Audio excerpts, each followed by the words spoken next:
हमारी दुनिया चारों तरफ तर्क वितर्क की दुनिया है। अगर लॉजिक हमें बताता है कि ये ठीक है तो हम उसको सच मानते हैं, और अगर हमारा तर्क वितर्क गलत है तो फिर हम उसको उतना नहीं मानते या झूठ मानते हैं। तो इस तर्क वितर्क की दुनिया में, इस कम्युनिकेशन एज में, इस डिजिटल एज में बाइबल, परमेश्वर, उद्धार, यीशु मसीह, पवित्र आत्मा कहाँ पर इन चीज़ों का स्थान है आजकल की दुनिया में? शायद ये प्रश्न आपके सामने भी कभी न कभी क्वाइट रूप में चुपचाप से आपके दिमाग में आता होगा।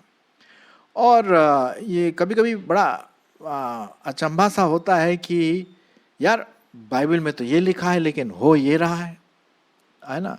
और जब हम साइंस की ओर देखते हैं तो प्रश्न ये हमेशा उठता है, क्या बाइबल आजकल के जो साइंटिफिक जो थियोरीज हैं, जो फैक्ट्स हैं, क्या उससे मेल खाता है, या सिर्फ बाइबल पुराने ज़माने के लिए है? क्या मैं बाइबल को तर्क वितर्क से, रीज़न से, कारणों से, क्या मैं उसको प्रूव कर सकता हूँ? दिल तो कहता है कि हाँ, लेकिन दिमाग कहता है नहीं, ये ठीक नहीं बैठता है। अब उदाहरण के लीजिए दिमाग कहता है भाई परमेश्वर ने सब कुछ बनाया, लेकिन दिमाग पूछता है भाई परमेश्वर को किसने बनाया? कभी कभी ये आवाज़ शायद आपके मन में भी आती होगी। अगर परमेश्वर ने दुनिया को बनाया, संसार को बनाया, मनुष्य जाति को बनाया, भाई परमेश्वर को भी किसी ने बनाया कि नहीं? मतलब ये दिमाग पूछता है। दिल कहता है या हमारा मन कहता है, हृदय कहता है नहीं, कुछ ऐसी चीज़ें हैं जिसको हम नहीं समझ सकते हैं। तो एक बहुत कश्मकश रहता है कि मैं किसकी आवाज़ सुनूं? अपने दिल की आवाज़ सुनूं या अपने मन की या मस्तिष्क की आवाज़ को सुनूं? और शायद ये हो सकता है कि आपके जीवन में कभी कभी ऐसी बातें हों। अब उदाहरण के लिए लीजिए, बाइबल में लिखा हुआ है भाई कि जो कुछ तुम मांगोगे मेरे नाम से वो तुम्हें दिया जाएगा। अब आप बीमार हैं और आपने प्रार्थना किया कि भाई मुझे चंगाई मिले, और आप चंगाई मिल ही नहीं रही है आपको। 1 साल हो गया, 2 साल हो गया, बल्कि कुछ हमारे समझ लीजिए फैमिली वाले इस दुनिया से चल बसे। अब आप बोलेंगे भाई हमने प्रार्थना भी किया, सब कुछ किया, और बाइबल बोलती है कि मैं जो बाइबल है वो सत्य है। भाई कहाँ है, कैसे? मैंने तो परमेश्वर को आज तक नहीं देखा, कैसे विश्वास करूं? तो कुछ ऐसी चीज़ें मतलब बहुत ही हमारे जीवन में आ जाता है। मेरे ख्याल में आप समझ रहे हैं कि कहाँ तक जो बाइबल की जो प्रतिज्ञाएं हैं, बाइबल में जो बातें लिखी गई हैं, और मैं जो मेरा मन कहता है, कहाँ तक इन दोनों के बीच में मेल खाता है। तो प्रश्न ये उठता है, मैं किसकी आवाज़ सुनूं? और वही आज हमारा टॉपिक है, मैं किसकी आवाज़ सुनूं? अपने दिमाग की या अपने दिल की, या दोनों की, या किसी की भी नहीं? खैर, हम कोशिश करेंगे कि आपको एक पॉसिबल संभव जो उत्तर है वो देने की कोशिश करें, क्योंकि ये 20 मिनट का ही या 21 मिनट का है प्रोग्राम, तो उतने में तो नहीं हो पाएगा, लेकिन कोशिश करेंगे। किसकी आवाज़ मैं सुनूं, विशेष करके इस तर्क वितर्क के ज़माने में जब हम रहते हैं। मैं आपके लिए पढ़ूंगा, परमेश्वर का वचन बहुत साफ रीति से, सटीक रीति से कहता है कि ये कहता है कि 2 कुरिन्थियों उसका 4 अध्याय 18 पद, यहाँ पर इस प्रकार से लिखा हुआ है, और हम तो देखी हुई वस्तुओं को नहीं परंतु अनदेखी वस्तुओं को देखते रहते हैं, क्योंकि देखी हुई वस्तुएं थोड़े ही दिन की होती है, परंतु अनदेखी वस्तुएं सदा की बनी रहती है। मैं आपको बताना मांगता हूं कि ये जो मेरे हाथ में है ये परमेश्वर का वचन है, ये हमें विश्वास करना है। अभी मैं इसके बारे में और आगे बताऊंगा, लेकिन विश्वास भी ज़रूरी है और तर्क वितर्क भी अपने स्थान में ज़रूरी है। अब हम जब कॉलेज जाते हैं, अपने 12th किया या BA किया, MSc किया, वहाँ पर क्या है? वहाँ पर हम तौलते हैं, रंग देखते हैं, प्रैक्टिकल्स होते हैं, मैथमेटिक्स लेते हैं। अब जैसे एक तर्क होता है जिसे हम कहते हैं ना, A = B, B = C, therefore A = C, ये एक तर्क है, बड़ा सिंपल सा है। तो क्या इस प्रकार से हम बाइबल की जो आवाज़ है, बाइबल की जो शिक्षाएं हैं, ऐसे तौल सकते हैं? मैं आपको बताना मांगता हूं कि एकदम ऐसे तो नहीं कर सकते हैं, लेकिन कुछ हद तक हम इसकी आवाज़ को दिमाग में समझ सकते हैं। और वही बात मैं आपके सामने बताना मांगता हूं, ताकि आपका विश्वास, मेरा विश्वास, हमारा विश्वास प्रभु में पक्का हो और जो विश्वासी नहीं है वो प्रभु के पास आ जाएं। जब एक सामरी स्त्री ने प्रभु के पास आई और कहने लगी, भाई हमने तो परमेश्वर को देखा नहीं, हम यहाँ पर उसकी आराधना करते हैं, तब यीशु मसीह बहुत इंटरेस्टिंग बात कहते हैं, जो पाया जाता है यूहन्ना रचित सुसमाचार उसका 4 अध्याय और उसका 24 पद। परमेश्वर आत्मा है और अवश्य है कि उसकी आराधना करने वाले आत्मा और सच्चाई से क्या करें? आराधना करें। कहने का मतलब हम परमेश्वर को देख नहीं सकते, हम परमेश्वर को तौल नहीं सकते, हम परमेश्वर को जिस प्रकार से चीज़ों का अनुभव करते हैं छू करके, सेंसेस से, हम वैसे नहीं कर सकते, क्योंकि परमेश्वर कौन है? आत्मा है। और आत्मा का तो बात, उसका तो बात ही अलग है, क्योंकि वो तो शरीर है ही नहीं, वो आत्मा है। तो हम कैसे विश्वास करें कि भाई बाइबल सच्ची है या परमेश्वर है? ये सब चीज़ें हमें देखना पड़ेगा। अब एक और पद इसी से संबंधित मैं आपके सामने रखना मांगता हूँ, और पाया जाता है पहला पत्रस उसका 3 अध्याय और 15वां पद। पहला पत्रस उसका 3 अध्याय और 15वां पद क्या लिखा हुआ है? पर मसीह को प्रभु जानकर अपने अपने मन में पवित्र समझो, और जो कोई तुमसे तुम्हारी आशा के विषय में कुछ पूछे तो उसे उत्तर देने के लिए सर्वदा तैयार रहो, पर नम्रता और भय के साथ, और विवेक भी शुद्ध रखो। ठीक है, तो यहाँ पर हम देखते हैं कि जब कोई प्रश्न पूछता है बाइबल से संबंधित, परमेश्वर से संबंधित, यीशु मसीह से संबंधित, तो एक क्रिश्चियन को, एक मसीही को, एक विश्वासी को उत्तर देने में हिचकिचाहट नहीं होनी चाहिए, है ना। और पहले मुझको होती थी, लेकिन अब नहीं, क्योंकि अब मैं परमेश्वर के वचन को थोड़ा और जानने लगा हूँ। तो ये बहुत इम्पोर्टेंट बात है कि हम देखें कि बाइबल जो है कैसे सत्य है। बाइबल में लिखा हुआ है कि परमेश्वर का वचन सत्य है, और वो परमेश्वर की आत्मा के द्वारा ही लिखा गया है। ठीक है, तो ये सिर्फ दिल की बात नहीं है, ये दिमाग की बात नहीं है, लेकिन ये दिल, दिमाग और आत्मा को मिला करके ये बात यहाँ पर बैठती है। अब उदाहरण के रूप में मैं आपके सामने अगर ये कहूँ कि भाई हम कितना गिनती गिन सकते हैं, 1 2 3 4 5 हज़ार, 1,000, 10,000, 10 लाख, 10 करोड़, 10 करोड़, करोड़ करोड़ करोड़ करोड़, अरे भाई कितने करोड़ आगे जा पाएंगे? एक समय आएगा कि आप गिनती करते करते थक जाएंगे और हमारी मौत भी हो जाएगी, फिर भी गिनती पूरी नहीं होगी।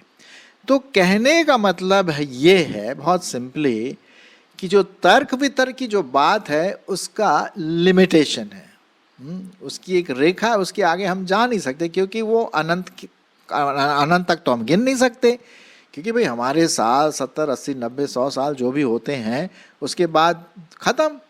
लेकिन ये गिनती चलती चली जाती है अनंत की ओर, है ना।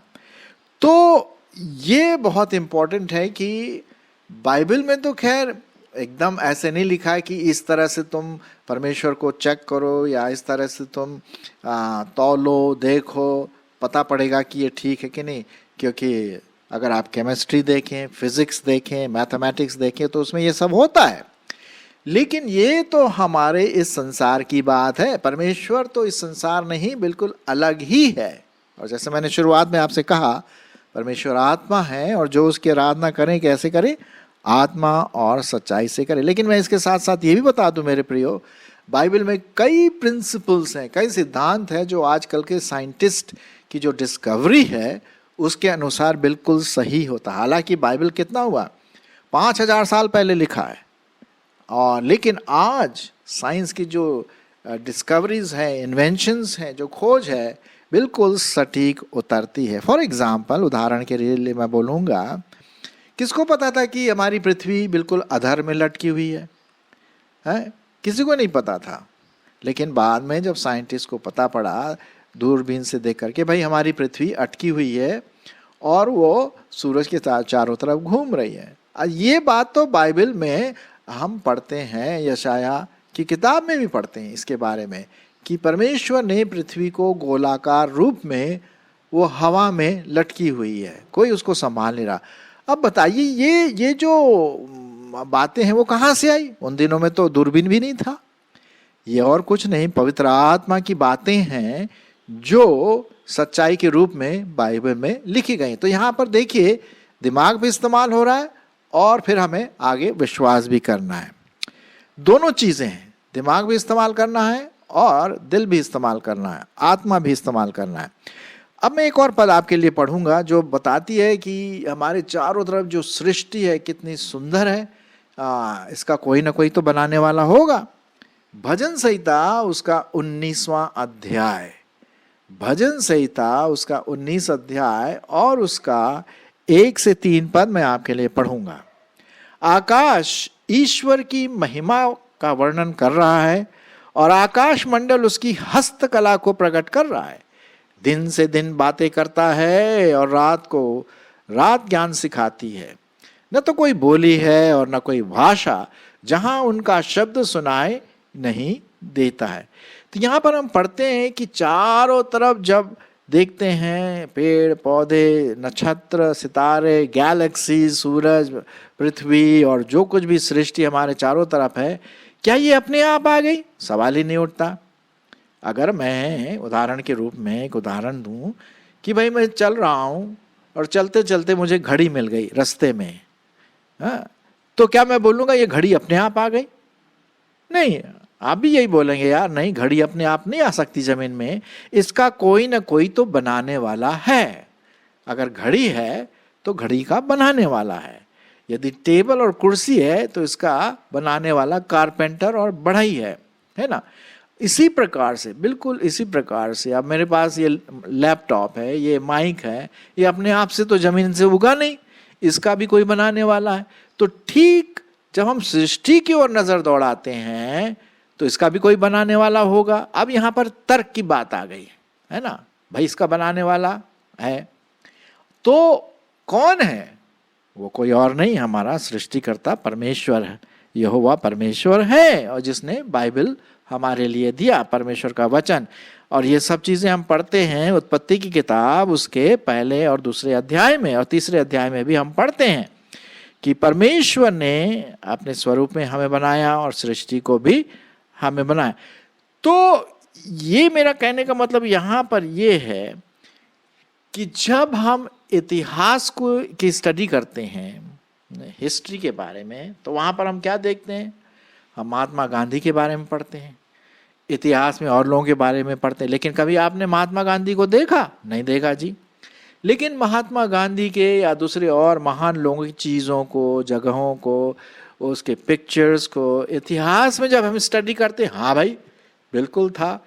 ठीक उसी प्रकार से प्रभु यीशु मसीह जो 2000 वर्ष पूर्व आए, वही चीज हमें पता पड़ती इतिहास से कि प्रभु यीशु मसीह इस दुनिया में आए। अगर आपको विश्वास नहीं है तो आप अपना कैलेंडर उठा लीजिए। आज कौन सा साल चल रहा है? 2021। अब 2021 क्यों? क्योंकि 2021 जो है ईस्वी, वो उतने साल पहले प्रभु यीशु मसीह इस दुनिया में आए। जी हाँ, तो आपका कैलेंडर बता रहा है कि प्रभु यीशु मसीह आए, रियलिटी में आए। तो यहां पर तर्क वाली बात आ गई है ना, सोचने वाली बात आ गई। और जितना हम दिमाग से सोच सकते हैं अच्छी तरह से, वो बहुत इंपॉर्टेंट है। अब उसके बाद जो बातें हम नहीं समझ पाते तो हमें आगे फिर विश्वास से आगे बढ़ना है। ये बात आप समझ लीजिए। अब परमेश्वर को तो कभी किसी ने नहीं देखा, लेकिन उसने अपने आप को क्या किया? वचन में, बाइबल में हमें रिवील किया। अब बाइबल का जो तौल तरीका जो भी है, हम पूरी रीति से समझ तो नहीं पाते, लेकिन इतना ज़रूर है कि बाइबल में इतनी चीज़ें दी गई हैं कि हमारा जनरल जो नॉलेज है उससे ये पता पड़ता है कि इसका लेखक सच में पवित्र है, महान है, सृष्टिकर्ता है, सब जानने वाला है और सर्वशक्तिमान, सर्वव्यापी और सर्वज्ञानी परमेश्वर है, अनंत काल का परमेश्वर है। तो भाई हमें उस पर विश्वास करना। अब ये विश्वास कहाँ से आया? हमारी दिल की उपज है, हमारे आत्मा की उपज है ना। तो ये बहुत इंपॉर्टेंट है कि हम जितना हो सकता है हम जाने अपने तर्क वितर्क से, इसमें कोई बुराई नहीं है, जितना हो सकता है हम ज्ञान प्राप्त करें। ज्ञान प्राप्त करना बहुत अच्छी बात है, लेकिन इस बात का ध्यान रखें कि जो ज्ञान हमें प्राप्त होता है वो सिर्फ ऐसे नहीं कि अंधा विश्वास या अंधा ज्ञान नहीं। अब उदाहरण के रूप में समझ लीजिए कि आप बड़ी सी कोई सड़क है और उसको आपको क्रॉस करना, कोई हाईवे है, ठीक है, बड़ा सा हाईवे, छोटा रास्ता नहीं, बड़ा सा हाईवे, और इधर उधर से गाड़ियाँ, बसेस, ट्रक वगैरह जा रहे हैं। आपको इस सड़क के इस तरफ से आपको दूसरी तरफ जाना है, आप क्या करेंगे? क्या आप आंख बंद करके बोलेंगे कि यार मैं तो विश्वास से जा रहा हूँ दूसरी तरफ? मेरे ख्याल में वो आपका अंतिम यात्रा होगी। आप क्या करेंगे? आप दोनों तरफ देखेंगे, दाएं तरफ भी और बाएं तरफ भी, कि कहीं कोई गाड़ी तो नहीं आ रहा, कोई व्हीकल तो नहीं आ रहा, कोई ट्रैक्टर या ट्रक तो नहीं आ रहा, है ना। जब आप वो तर्क वितर्क से इसको देख लेंगे कि हाँ यार अभी तो खाली है, तब आप अपना कदम विश्वास के साथ आगे बढ़ाते जाएंगे जब तक कि आप दूसरी तरफ ना पहुंचे। फिर भी आप देखते रहेंगे दाएं बाएं कि कहीं बीच में कोई ऐसी बड़ा भारी ट्रक या ट्रैक्टर ना आ जाए। तो आपने यहां पर क्या इस्तेमाल किया? आपने अपना दिमाग भी इस्तेमाल किया और साथ ही साथ अपना दिल भी इस्तेमाल किया, अपनी आत्मा भी इस्तेमाल की। भाई मुझे विश्वास की जरूरत है ना। रोड को क्रॉस करने के लिए आपको विश्वास की जरूरत है। अभी मैं जिस चेयर पर बैठा हूं, जिस कुर्सी पर बैठा हूं, विश्वास से बैठा हूं कि जब तक ये प्रोग्राम खत्म ना हो जाए वो मुझे बिल्कुल उठा के रखेगी, गिरेगी नहीं, टूटेगी नहीं। जी हाँ। तो हम देखते हैं कि ये जो तर्क वितर्क है बहुत इंपॉर्टेंट है, लेकिन सही रूप में, सही दिशा में इसको जाना बहुत जरूरी है। और इसीलिए बाइबल कहते हैं कि कुछ चीजें जो हम नहीं देख सकते वो हमें विश्वास से ग्रहण करना है, क्योंकि बाइबल में लिखा है कि बिना विश्वास के प्रभु परमेश्वर को प्रसन्न करना मुश्किल है। मुश्किल क्या, प्रसन्न हो ही नहीं सकता। मैं आपके लिए पढ़ूंगा इब्रानियों की पत्री जो बाइबल में दिया गया है और उसका 11वां अध्याय और 6 पद। इब्रानियों उसका 11वां अध्याय और 6 पद क्या लिखा हुआ? और विश्वास बिना उसे प्रसन्न करना अनहोना है, क्योंकि परमेश्वर के पास आने वाले को विश्वास करना चाहिए कि वो है का मतलब परमेश्वर है, बाइबल है, यीशु मसीह है, और अपने खोजने वालों को क्या देगा? वो प्रतिफल भी देगा। अब ये पूरे अध्याय में हम देखते हैं कि विश्वास के बारे में कई लोगों ने यहाँ पर जिक्र किया। कई लोग अपना जीवन भी दे चुके, अपनी जान भी दे चुके विश्वास के खातिर। जीवित विश्वास, अंधविश्वास नहीं।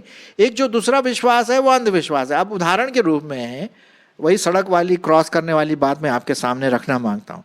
अंधविश्वास वो होगा कि भाई मैं इस सड़क के इस तरफ से दूसरी तरफ जाना मांगता हूँ और बिना दाएं बाएं देखे मैं बस आंख बंद करके सीधा निकल जाता हूँ। क्या वो विश्वास है? नहीं, वो विश्वास नहीं है, वो अंधविश्वास है। नहीं साहब, आपको दिमाग भी इस्तेमाल करना है। हाँ, अंधविश्वास नहीं। जब आप दिमाग इस्तेमाल करेंगे कि भाई कोई गाड़ी नहीं आ रही इधर से दाएं तरफ से बाएं तरफ से, और फिर आप पूरे विश्वास के साथ जब क्रॉस करेंगे तो उसको हम कहेंगे जीवित विश्वास, रियल जिसे कह सकते हैं। तो उसी प्रकार से जब हम परमेश्वर की सृष्टि के बारे में जानते हैं, परमेश्वर के जो नियम जो उसने बनाए हैं उसके बारे में जानते हैं, तो फिर हमें उस पर क्या करना है? विश्वास करना है। एक और पद मैं आपके सामने पढ़ूंगा और पाया जाता है इब्रानियों 11 अध्याय और उसका 3 पद।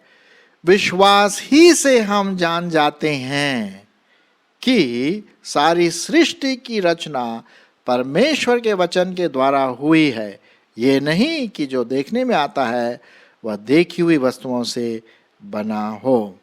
तो हम देखते हैं मेरे प्रियो कि बिना विश्वास किए हम आगे नहीं बढ़ सकते अपने मसीही जीवन में। और प्रभु यीशु मसीह ने कहा कि अगर तुम मुझ पर विश्वास करोगे तो अनंत जीवन पाओगे। और लिखा हुआ है कि जब वो सामरी स्त्री से बात कर रहा था तो क्या तू विश्वास करती है कि मैं ही वो मसीहा हूं? और उसने कहा हाँ प्रभु। बिना विश्वास के हम प्रभु को प्रसन्न नहीं कर सकते, बल्कि हमारे पूरे जीवन में बिना विश्वास के तो हम खड़े भी नहीं हो सकते, चल भी नहीं सकते। हमें कुछ हद तक दिमाग भी इस्तेमाल करना है और फिर पूरे विश्वास के साथ, जीवित विश्वास के साथ आगे भी बढ़ना है। तो अब प्रश्न ये उठता है, वही प्रश्न जो मैंने आपके सामने शुरू में रेज किया था, किसकी आवाज सुनो? आप दिमाग और दिल की आवाज सुन करके परमेश्वर से कहें, प्रभु मैं तेरे पास आता हूं और अपना जीवन तुझे सौंपता हूं विश्वास के द्वारा। जब ऐसा होता है तो परमेश्वर आपके जीवन में आशीष ही आशीष भर देगी। सो बाइबल, वचन, प्रभु, यहोवा परमेश्वर, पवित्र आत्मा, ये सब रियल हैं, विश्वास योग्य हैं, क्योंकि इसकी कुछ परछाइयाँ, कुछ झलकियाँ हमारे सामने आ जाती हैं, देखते हैं हम, जैसा मैंने इस एपिसोड में आपके सामने रखा। आशा है आपके लिए थोड़ा सा सोचने के लिए एक छोटा सा मैसेज आशीष का कारण ठहरेगा।